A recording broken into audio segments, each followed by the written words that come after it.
have another candidate here, and let me tell you a little something about this guy. He's all about serving his country, okay? He's one of us. He has served his country in Iraq, and now he offers his services to battle for us in Washington, D.C. You see, he's put himself in the line of danger. He has done it overseas in battle, and he has done it as a civilian. He won't tell the story, so I'm going to tell you a little story about this guy. In 2007, he was named Wisconsin's Red Cross Hero of the Year. Why? Because he wrestled basically a knife-wielding maniac to the ground, disarming him. This guy had just finished slashing a woman's throat from ear to ear. It took 100 stitches to close it up. If you want, you can go to YouTube. You can look up Kinzinger on the YouTube, and you can see that he was able to meet this woman afterwards. They didn't have time to meet together. That's what kind of person is running for Congress in this district, a selfless individual. He has also won the National Guard's Valley Forge Cross for heroism for that act as well. He received the U.S. Air Force Airman's Medal. You see, he is principled. He has a true foundation that works.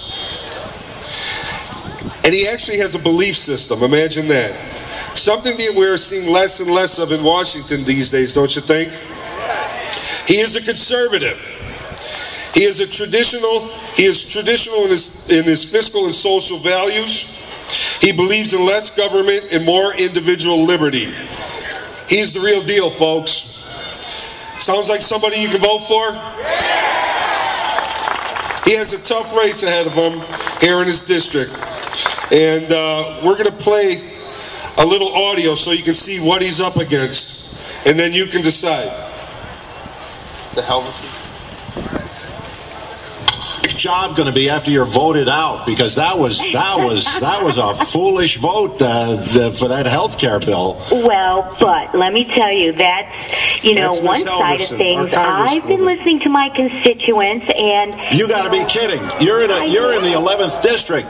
These people are crazed over you. They got pitchforks and torches around your office. Maybe some of them, but let me ask you something that's really bugging me, and that's this mandate that you will buy health care insurance. You will buy insurance under the Pelosi plan, the one that you voted for. Mm-hmm. You would be required by law to buy a health insurance plan. If you don't buy it, you will be fined. If you don't pay the fine, the government can send you to prison for 5 years. Don't laugh. That's not funny, isn't it?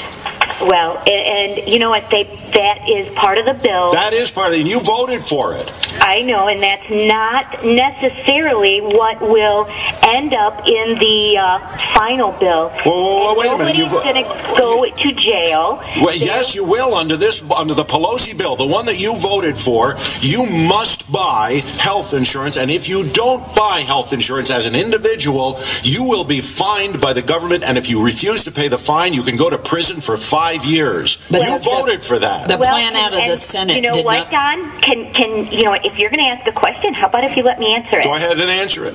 Okay, that is not unlike when you're asked to buy car insurance. No, it's absolutely unlike that. Okay, well, let me explain it. That is the actual piece in the legislation says if you are knowingly evading paying. Yeah, like refusing. Mm-hmm. There's no way in the world the United States government can force me to buy something. Second here.